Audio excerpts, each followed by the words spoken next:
top to knock out a hole, put the proper conductor in for the Romex wire to protect it from the metal shards. Then I'm going to remove the sheathing and continue to hook it up into the panel.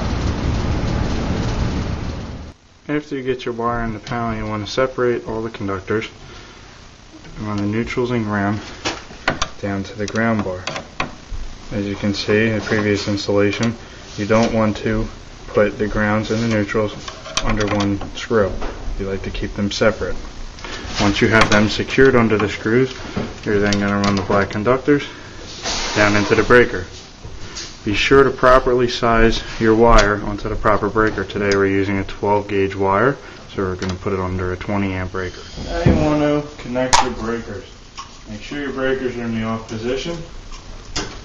Put the skinned wire inside and tighten down the screw, making sure that the screw is very tight.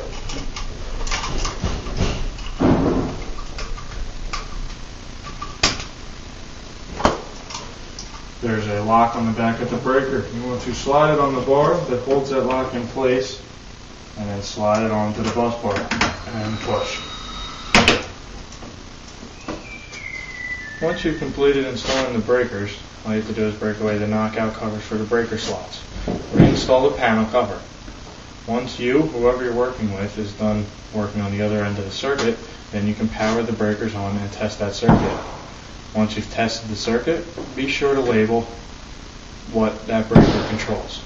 And that's how you install 2 breakers in an existing panel.